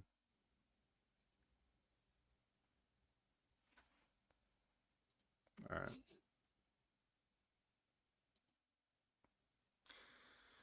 Let's move on. This is not the love story we're looking for. Yeah. Yeah, someone needs to Jedi mind trick me into watching these shows pretty soon. Unless Ben already did and I didn't notice. All right, so we get a package, and then it's Jordan Grace versus Ash by Elegance. Who fucking cares? I ain't watch these two women wrestle. Are you kidding me? They both suck. Rosemary... This is what I got from this match. Rosemary pulls, first of all, the concierge gets ejected from the match, for cheating. But Rosemary's there anyways. And then when he gets ejected and doesn't want to leave, she pulls a knife on him and then chases him up the ramp with a knife. But that's fine. Anyway, yeah, the ladies do moves to each other until finally the Juggernaut driver. Okay. A knife. That's not a knife. This is a knife. Yeah, another classic from the 80s that... Now, the Crocodile Dundee 2 was not good. That was not good. It's not the Ghostbusters 2 forgotten gem, forgotten classic, disrespected sequel. No, that is bad. Don't watch that. The original Crocodile Dundee. That's a movie. One of the best endings ever. You want to talk about a love story? That one where he it's the crowded subway and he's yelling messages down. Don't leave. She's not going to marry Richard. That whole thing. And then he gets up and walks over the entire crowd, stepping on their heads to get back to her. Wow, what an ending. Labrat says knives are legal in TNA. I didn't know that. You would think people would use them more if that's the case. In the arena. Because we saw the knife off-site at the prison. An abandoned prison, not only is that a good place for Rosemary to hang out, but that's where we see the stabbings. They're not supposed to be in the building with people, right? I wouldn't think. All right, well, whatever. Any other comments on this? Personally, I thought this was the best match that Ash by Elegance / Dana Brooks ever had that I've seen. Oh, good. Maybe I would agree with you if I had paid attention. It was one of those matches where I thought they could have shaved it maybe a minute or two off and it would have been better, but dude, both girls worked their asses off and told a story. Yeah, I mean, what was the story? Since I missed it, could you fill me in on the story? I don't remember. Oh, all right. Well, let's leave it at they worked hard. All I do remember is that was wow, this was actually a good match between those two. It far exceeded my expectations. All right. That's good. Well, we get another package to set this up, and this one needs one because they definitely did a lot of shit to get to this. And that's Speedball Mike Bailey, again, another hometown guy, versus Mustafa Ali for the X Division Championship. We got RBV in the house. Whoop whoop. Whoa, what's up? What's up? Hey, go check out Rick just did a video of his what was it? Top 5, or was it like top fast food or something? He just did that video for HMG. So go check out that video if you haven't seen it yet. But yeah. And the Monday locker room from earlier today. What's this now? Johnny Gargano's dad's restaurant in Cleveland burned to the ground. It took 70 firefighters and hours to put it out. 70? How big is this restaurant? What is this restaurant the Mall of America?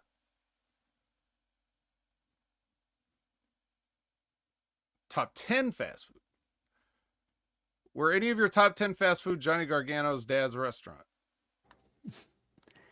Now, from what I was reading, or from what our Johnny had put out, apparently his dad had been there for 50 years. Like that place, that's how long that place has been open. Like he even said, like he grew up there. So what is that? Like 1.1 firefighters for every year that they've, whatever. I'm sorry. I don't mean to make light of, actually I do mean to, but I shouldn't, is what, let me rephrase that. I definitely mean to make fun of it. I just shouldn't. So I apologize. Unless it is an insurance scam like Canada Spaceman suggests. But if it's not, that's very, very sad. But don't worry, your son is a WWE champion, so I'm sure you'll be back on your feet in no time. Speaking of people that can get back on their feet, Mike Bailey goes over and kisses his wife before the match, Veda Scott. Now, I'd stay out of people's personal business, so I didn't know they were married. I had to look this up because I just see him kissing some woman in the front row, and I'm like, hey, is that Veda Scott? And it is Veda Scott. Yeah, and then I looked it up, and I was like, hey, that's Veda Scott. What are they, dating? No, they're married married 2 years ago. So, but then I was like, my next thought was like, wait a minute. Can we get her to replace one of these bums on commentary then? Like, how does she not have a job somewhere? Or have her on the commentary for knockouts matches. No, I want her a full-time job. I don't need Aiden English or Tom Phillips. Like, neither one of those guys here. But I could say that about anybody else. You could replace a lot of people that are on the desk calling wrestling with Veda Scott right now. So unless she specifically stepped away from the business, someone needs to give her a job now. Like right now. Get Veda Scott a job, pal. Yeah, don't just have her kissing people in a fucking audience. Well, her husband, but you know. That's acceptable. Yeah, it's so anyway, here's a bunch of stuff that happened in this match. So they did a thing where Bailey hit his finish on Ali and pinned him. But then I forgot to mention we were doing the watch along of Impact and Slammiversary. We came to the conclusion that Aiden in English sounds exactly like Disco. No. Not even a little bit. But he just from his voice register alone is so much deeper. More than 2 people agreed. All right, well, I'm here to tip the scales. But there's it's where was I at? Okay. So he pins Ali and his foot is touching the rope. Like his foot is just barely over the rope, and the referee counts to 3 but then notices at the last second. So everybody, they do that spot where everybody's like, "Oh, he won." And we're all happy, and the ref's like, "No, sorry, that's on me, guys. That's on me. I didn't see his toe."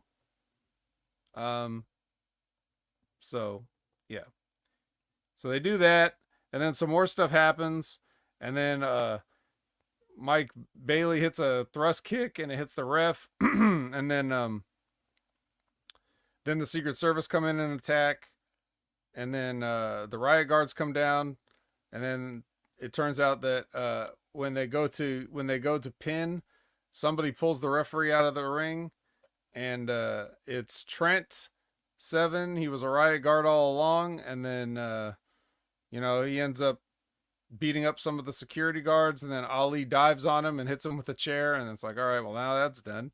And then he calls Earl Hebner down to the ring using the injury X signal for some reason. And did you notice Ali's gear? Well, it was Bret Hart gear.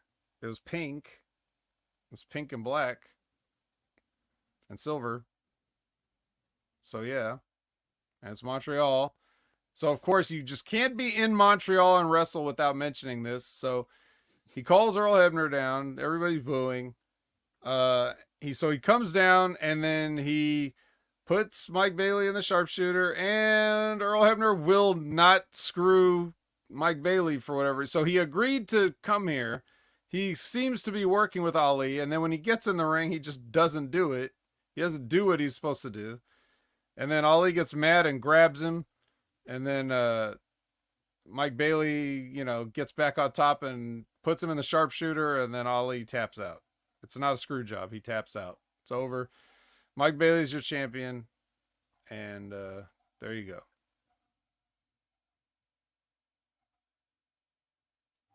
Fun house, that would have been a fun house show finish. Like if you're having a house show in Montreal, that's how you ended. That would have been fun. Crowd would have loved it, or live crowd would have loved it. As far as the TV crowd, you might have lost a lot of people on that one. Some people are just ready to move on from 1997.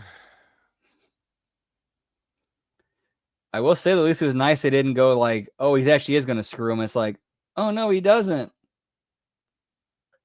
Yeah, but it was really awkward to watch. Yeah. Earl Hebner's incredibly old, and he's still trying to do all the phony, referee body language. This is what he does, in front of, when he's like, do you want to give up? He's doing this it's like the scene in Big Lebowski where Jesus is shining up the bowling ball and the come on, man. And I really hope he didn't get hurt. It looked like he kind of legit got hurt when he got clipped by that chair when it flew at him. Yeah, it did. He kicks Mike Bailey kicks the chair out of the hand and goes flying right into Earl Hebner's leg, and he takes a bump. As a that looked like that really hurt him. Revamp Wrestling says, I'm in Toronto and I'm so over the screw job. Well, maybe if you're in Montreal, you want to relive it every time wrestling comes to your town. Maybe that.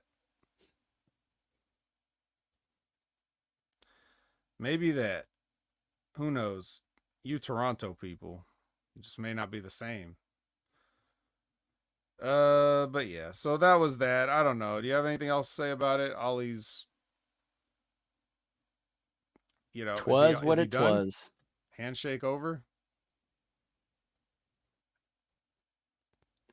And who knows what the future holds for Ali? I can see him appearing in NXT once again. Yeah.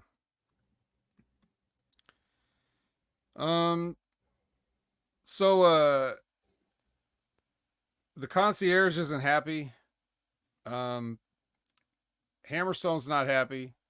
So Santino says, well, I got an idea. How about on Impact, we'll make a mixed tag match between Jordan Grace and Eric Young and Ash by Elegance and Hammerstone. Well, he said their names funny like he always does. I forgot what they were. I didn't write them down. I just wrote down the real names. But so yeah, look forward to that. There's your first match set for Impact. My favorite one of those will always be Masha Slamovich. Well, yes. It's that close to probably being a real working name. And someone said it'll be a little tougher to sell merchandise with that. True. All right, here we go. It's the package and then the 6-way elimination match. Unlike your normal 6-way match where you could get out of something by just beating some guy that didn't matter, this is now you're definitely paring this down and paring it down and paring it down until you only have a pair. And then that winner will be your TNA champion. And this is basically, to me, this is just like Moose versus everybody else. It doesn't really matter who, and it's Macho Moose. Did you like the Macho Moose gear and presentation? Ooh, yeah. I'll take that as an ooh yeah. Yeah. So yeah, he comes out looking like a star. It's like the entrance sandwich is like it's Joe Hendry, right? At the beginning. Get everybody in there clapping their hands and waving their arms from side to side, and then it's Macho Moose at the end. And then there's just some guys in the middle. Like what the fuck kind of entrance can Burt Macklin have? Like he's just gonna walk out there. It's like you got gourmet baked bread, and then in the middle it's like processed meat. Mm-hmm. One slice of Kraft singles cheese. All right. So we'll run through basically what happens here in the match. First, Moose spears Burt Macklin out of a KIA. Like he's giving it to I forget who, and he gets speared. 1, 2, 3. He's gone. Bye. Then Joe Hendry bows up and looks strong and hits a standing ovation on Moose. I mean, not immediately after. Stuff happens, but I'm just going through the eliminations here. And just beats Moose unceremoniously in the middle. And then the announcers go, "Oh my God, we're guaranteed a new champion." It quite reminds me of the time that they did this in a 3-way dance with Taz, Mike Awesome, and Masato Tanaka. They got rid of Taz first. And then it was like, oh my God, now it's a 1-on-1 match for the vacant ECW championship. But we'll get back to that. So then, just to completely mitigate everything that you just did, Josh Alexander from Canada kicks Joe Hendry in the balls and hits him with the C4. And then that's it. Joe Hendry's gone. And now you would think, hey, look, it's anything goes. He's Josh Alexander's been through a lot. He needs to win this championship. He'll do whatever it takes. But that's not the extent of it. He continues to pummel Joe Hendry, who's helpless. And then he even puts his hands on the referee. So, like, he's doing a full turn here. If they were doing this, it should have been Joe Hendry and Josh Alexander as the final two. That's when Josh Alexander fucks over Hendry, turns heel, and takes the belt. If.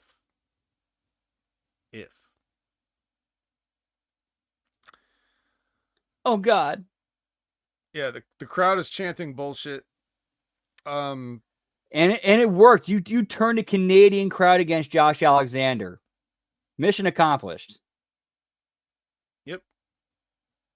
Well, it just goes to show you. They believe in Joe Hendry. Right. It's not about where you're from. It's about who's over. That's what I keep saying every time. That's why I keep making that. The WWE's trying to break into the such and such market. Yeah. They want to be such and such superstar. It's like nobody gives a shit about where you're from. They like who's over, period. They like the biggest stars. Everywhere in the world, they like the biggest stars. The best way you could turn a superstar against their own hometown and being like, yeah, I'm from here. I was born here.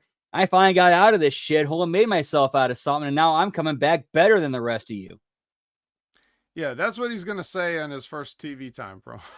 But here, he doesn't have time to say all that in the middle of a match. So, Anyway, Dolph Ziggler super kicks him and he's out. So fuck it. Fuck everything. Fuck everything everybody's doing in this match, right? We'll just immediately kill it. Dude, and and here's another big miss they missed here. Reunite the North as TNA and NXT champions. Well, Ethan Page is a heel, so this may be the reason. Who knows? We'll just have to see. But anyway, before that, Frankie Kazarian's still in this shit somehow. He was just laying outside for the past 20 minutes, I guess, which is fine. I would if I was Frankie Kazarian with my delicious slimy tan. heel works for his character. Mm-hmm. And then Dolph Ziggler hits a danger zone on Frankie Kazarian. And then he's the new champion, and then we have a parade of champions to end the show. All right, let's rewind. First of all, Brandon, I'm going to ask you what you thought of this main event. Man, really, the only things that really mattered in this match was the early elimination of Moose, because that can go somewhere with him in the system. The fact that it was Joe Hendry that did it, because he could say he pinned the champion. And then, of course, the Josh Alexander heel turn, which I really felt they missed the boat on, because they should have went all the way with that and have him be the champion. Now you build him as champion.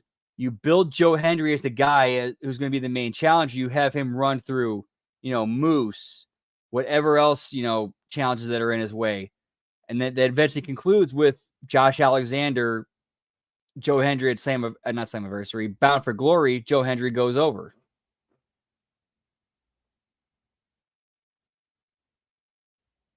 Yes. Those are things that could have happened. They will not happen now. Any other thoughts on the match? It wasn't horrible, but I thought some of a lot of the story decisions were very questionable.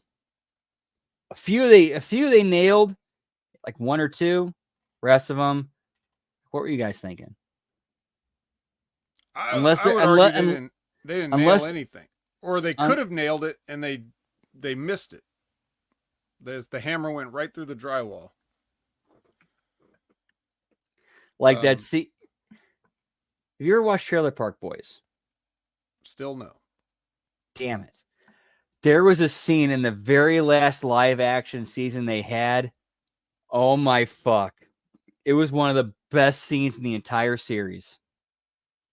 So one of the characters, Ricky, wants to start taking up, he wants to start doing, he wants to go clean. He wants to go legit and make an honest living. He's a fantastic handyman. He can, dude, he basically built his own house. Granted, it wasn't with much, but basically he took what he had and made a fantastic home with what he had available. So he starts doing handyman work. So one of the people in the trailer park says, okay, I need you to install a towel rack for me in my bathroom. And he ends up, it turns into a whole thing where he starts nailing in the towel rack. It won't stay in the wall. So it ends up, and so that whole thing turns into him completely tearing apart the entire bathroom. Well, that kind of is a metaphor for what we're looking at here in this main event. It's going to be interesting to see how they put this bathroom back together, but I don't really think I have any faith that they're going to do it, because TNA hasn't shown me one fucking thing since the rebranding that made me think, yeah, things are different now. It's nothing. If anything, they'll do what Ricky did, run everything outside and put carpet over the pipes. There you go. So let's look at what they did first. Okay, you put the championship on Dolph Ziggler. I don't think Dolph Ziggler signed. I don't think he's going to sign. So no matter what, this is not like the future. This is just for now. This is who we want to put somebody else over later. that we don't want to put over Moose right now for whatever reason. So that's what this is. And it means nothing. It means nothing to anybody there. It doesn't mean anything to Dolph Ziggler. He's a champion of some company that people barely care about. He bet on himself and he won the TNA title. Okay, let's back up. There's someone else who bet on themselves who could have won the TNA title and they didn't.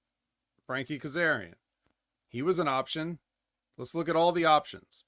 Frank Kazarian was an option, and you had a story there of like, especially the way they worked it out toward the end where this match would have been the perfect way to get the belt on Frankie Kazarian. Right. First, you steal it. This whole match was a night of feel good, hometown people winning belts. Mike Bailey, PCO, yada yada. Right? Like you're doing that. The people have felt good enough. Now it's time to take something from them.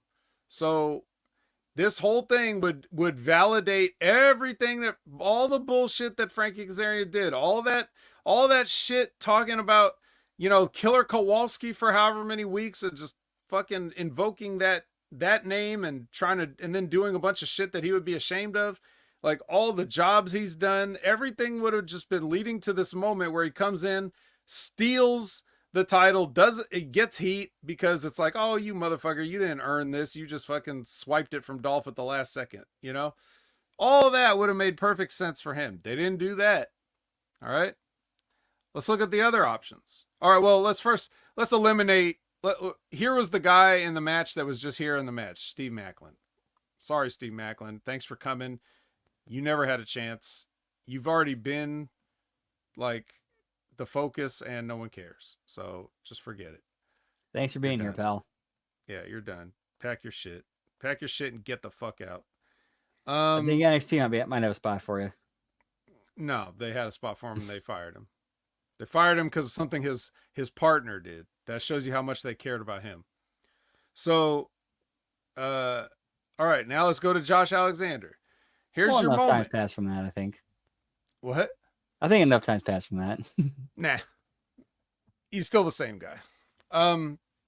The Josh Alexander, you're going to do a big turn. You're going to turn him heel in Canada. He's been the champion. It's conceivable he could be the champion again. I don't personally want to see it, but that doesn't matter. I'm just saying, here's your options. So if you're going to do this, where you try to, not only do you take Joe Hendry's overness and use that as a catalyst to get heat for Josh Alexander, but then the ultimate heat is him being the champion at the end of this, like you said. Right? Yeah, and he does everything he can to keep Joe Hendry from coming anywhere near him. And all of a sudden, Joe Hendry becomes number one contender, and that's the match for Bound for Glory. Yep. Did they do that? No. They immediately just have him get beat by Dolph Ziggler. Yeah. Super kick him. Who cares? Fuck the heat. Doesn't matter. Let's look at Joe Hendry. Now, Joe Hendry is obviously enjoying more mainstream exposure than any of these people because he knows how to get himself over. In fact, if you hear him talk about it, he's taking like scientific and mathematical approaches to trying to get over. So he's really working hard at getting over, and it seems to be doing well. And if you're going to make a statement like this, if anything, I think Joe Hendry might be too smart and too intelligent for his own good. If anything. Yeah, or we're not going to put the belt on you because we know you're out the door as soon as you get the opportunity. Yeah, but at the same time, though, it's like, why, if you know he's leaving, why not put your belt on him? So like, hey, our champion is good enough to go there.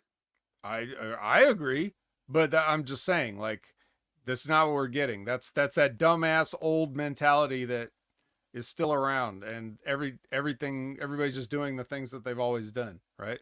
So you have Joe Hendry who's over, not going to do anything with that. You're going to be the one to pin the champion, and then we're just going to immediately negate that and try to transfer your heat to another guy, and then we're going to completely nullify that guy's heat. We're going to throw a blanket. We're going to get the fire extinguisher. We're going to suck all the oxygen out of the room and completely kill Josh Alexander's heat because we're just going to have him get super kicked and beat. Right? So you had your opportunity. Then, obviously Moose. Let's talk about poor Moose. Moose was the champion of TNA, and this run was barely better than his first run as TNA champion or Impact World Champion, whatever you call it, that belt. But that was fine because he was making the most out of it. He was doing his best, and everything that Moose was involved in was pretty good, but they still tried to book him like half-assed, much like we were talking about Bobby Lashley earlier. Even when he was getting pushed as a champion, it's still like, he didn't even feel like the guy. He never felt like the guy. Even when he had the belt, he never felt like the guy. So that right off the bat. Now, if you're gonna have this match this way with Moose as champion, there's several ways to do it. Okay, number one, Moose just wins, right? And that's what I would go with, not just because not just because I'm a fan of Moose or you're a fan of Moose or anybody else is a fan of Moose. It's not personal. It's just the better business decision. Because if you look at it from the standpoint of, hey, this is the biggest crowd we've had in 10 years, you can't say that none of that has to do with, obviously if you got to that point, why change it? If Moose has got you to the best crowd that you've had in years, maybe stick with Moose. Also, minor point, what did I say? I said they were going to take the belt off before that damn action figure came out. And it was going to invalidate the action figure that comes with that little TNA championship. So now you're going to release that and it's going to be outdated. So that's stupid right there. Third, I already explained why Dolph doesn't need it, right? Like, he doesn't need the belt. And until you have a guy that man, that's the guy. This is the guy that's got to beat Moose. TNA doesn't have any of those guys. There's not even any of those guys available. There's not even those guys in NXT that you could look at and be like, this is the guy. Nobody. So leave it on him until you find out, oh yes, this is definitely the guy, we're sure. None of these guys are that. If there was the guy to beat Moose for the title, it's Joe Hendry. But TNA has not done anywhere near enough to get him ready for that. No. And that would be, if you were doing it the way I was doing it, then you still have the angle with Joe Hendry. And you would make it to where Joe Hendry's the one at the end who gets the rug pulled out from him by Moose, so that it's like somebody else may have cost Joe Hendry, like whoever the last person, maybe he eliminated the last person and before the last person left the ring, or he came back and screwed Joe Hendry when he was supposed to be gone. Kazarian, perfect guy for that. Kazarian. Perfect guy for that. Eliminate Kazarian. Kazarian sour grapes. He fucks with Joe Hendry one last time, and then Moose spears him for the win, and now Joe Hendry's got two things on his plate, right? No, none of that. We don't get any of that. Okay, so here's the other way to do it. If Moose isn't winning this match, get him out first, right? Like, and put it on the guy you're turning heel and doing a whole new character development with, Josh Alexander. Build him as the heel who does all this dirty, awful shit as champion. Build Joe Hendry as the guy, as the hero who beats him at the end. Right. If you get the thing, just like they did to Joe Hendry and TNA, everybody gets on Moose. Everybody hits their finishers on Moose. They eliminate Moose. Moose is gone. Now there's a guaranteed new champion. That's a story they clearly wanted to tell, but they randomly had Moose get eliminated second. So you're not even telling the story right. Right. Flip Moose and Macklin. Yes. So that's how you could do that. The other way you could do it, there's only really three ways, and the way they did it, which is the wrong way. I don't know if they could have done it any wronger than they did. They might have done the worst possible option here. They actually might have. The only thing they could have made it worse is if Macklin did beat Moose. So the other option is Moose gets all the way to the end and he eliminates every other person in the match until that point, and then he loses the final showdown. That's another way to do it. So if you wanted to put the belt on Dolph Ziggler, it could be like, hey, this is the rematch. It's you and me now. We got rid of everybody else. I'm beating you, right? And then Moose has the out of, look, I beat everybody else in this match. I'm tired. You took advantage of me. That's his out. But Dolph Ziggler still wins a fair one-on-one match, right? So if that's where you're going, that's how you do it. You do it one of those two ways. Moose wins, or three ways. Moose wins, Moose out first, or Moose is the second to last man standing and you make the last guy and you build your story. And like I said, they went with option 4, the worst option. Right, and you could have established Ziggler with that, or Nick Nemeth, flip the belt back to the next pay-per-view back to Moose. Okay, your Moose is protected, and you established Nemeth. Right.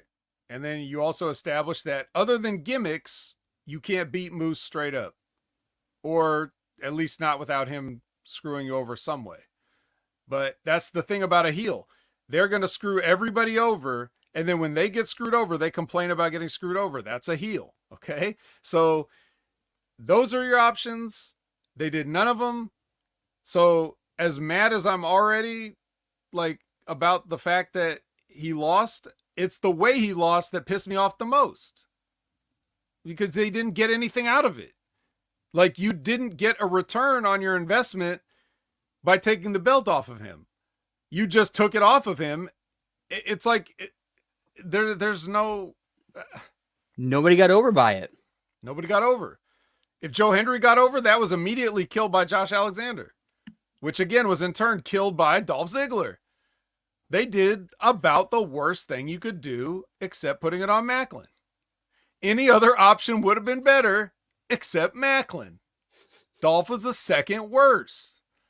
It's just the way to put it on Dolph Ziggler, if you fucking had to put it on fucking Dolph fucking Ziggler, is he beats Moose at the end after Moose beats everybody else. There you go.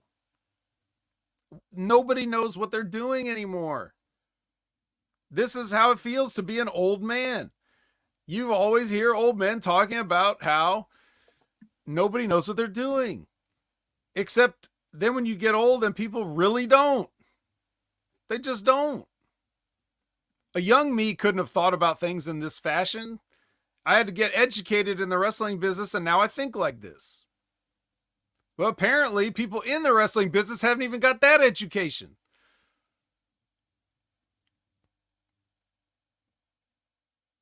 Yeah, pal. Slammiversary. That was Slammiversary for you guys. So, hope you enjoyed it.